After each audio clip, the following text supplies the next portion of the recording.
Тийм төгшөө. Би танаас өнөөдөр инженерийн ёс зүйн сэдвийн дагуу 3 асуулт асуух гэсэн юм аа. За таны хувьд инженерийн ёс зүй гэж юу вэ? За инженерийн ёс зүй гэж ярихаас хэдүүлээ инженер хүн гэж ямар хүн байх ёстой юм бэ? Тэгээд инженер чинь дотроо маш олон төрөл байгаа шүү дээ ер нь. Монгол улсад ч бай, дэлхийн нийтэд ч бай, барилгын инженер, уул уурхай, тоног төхөөрөмжийн инженер, эрчим хүчний, хүнсний, хөнгөн, нисэх техникийн механик, машины инженер гэх мэтчлэн механик инженерийн ерөнхий байдалтай гэх мэтчлэн ийм олон төрөл байгаа. Тэгээд ерөнхийд нь энэ талаар ярих юм бол инженер хүний ёс зүй гэдэгт бол нийтийн эрх ашигт одоо нийцүүлсэн тийм шийдвэрийг гаргаж авах ёстой. За тэгээд Монгол улсын инженерийн хувьд болохоор Монгол улсын хууль дүрмийг бол чандлан баримталж явах ёстой. За тэгээд дараа нь болохоор одоо мэрэгчлээ хариуцлагатай байх ёстой. Хамгийн гол нь мэрэгчлээ хариуцлагатай. Тэгээд бас хэрвээ нөгөө нууцлалын шаардлага гарах юм бол тийм нууцлалын шаардлагыг чамд сахих ёстой. За тэгээ янз бүрийн байдлаар хувийн ашиг сонирхлоос ангид байх ёстой гэсэн шаардлага тавигдах ёстой хаа тийм ээ. Хувийн ашиг сонирхлоос ангид. За тэгээ дээрэс нь яах вэ гэхээр одоо ажлын байран дээр болон байнгын өсөж дэвжиж сурч одоо байх ёстой гэсэн ийм ёс зүйтэй байх ёстой гэсэн гэж бодож байна яг үндэ багш нар. Байнгын сурч өсөн гэдэг маань болохоор одоо бакалавр боловсролын талаар бол бакалавр боловсролтой болчлаа. Дараа нь магистр, дараа нь цаашаа үргэлжлүүлээд хэрвээ одоо практик дээр ажиллаж илаа гэх юм бол мэрэгсэн инженер гэж байдаг. Яг практик 5-аас дээш жил ажиллаж мэрэгсэн инженер, зөвлөх инженер гэх мэтчлээ ингээд энэ цолуудыг бүгдийг ингээд энэний дагуу сурч боловсрч явах хэрэгтэй байхаа гэж бодож байна. За инженер болсны давуу тал юу вэ вэ? Одоо бид нар чи инженерээр сурж байгаа хүмүүс. Тэгээ инженер болсны давуу тал.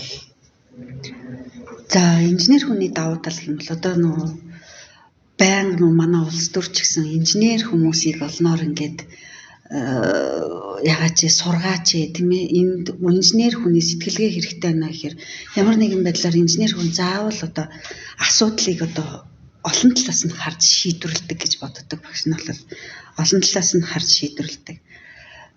За тэгээ шинжлэх ухаанд суурилсан одоо тодорхой тоо баримттай тийм ээ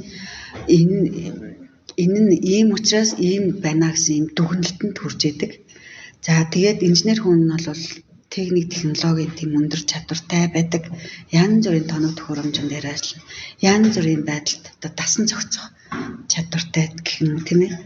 За тэгээд зохион бүтээх ур чадвартай байна.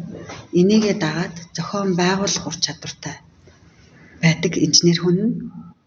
За тэгээд инженер хүний бас нэг хамгийн гол чанар бол одоо хариуцлага өндөртэй байх ёстой.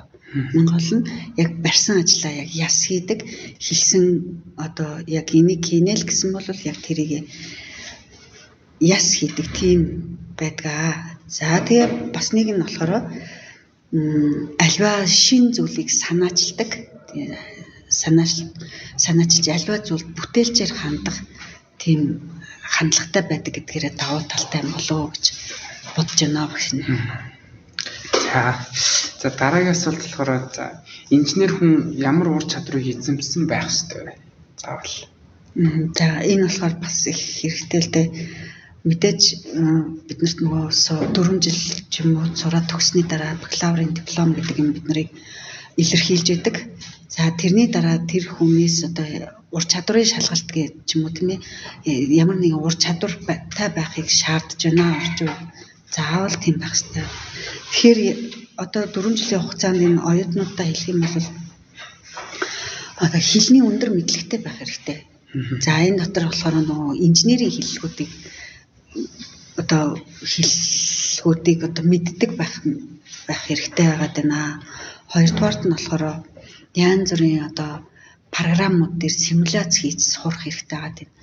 SolidWorks одоо өөр юу гэдгийг тийм ээ MATLAB гэх мэтлээ судалгааны програмууд дээр симуляц хийх чадвартай болж төгсөх хэрэгтэй байна.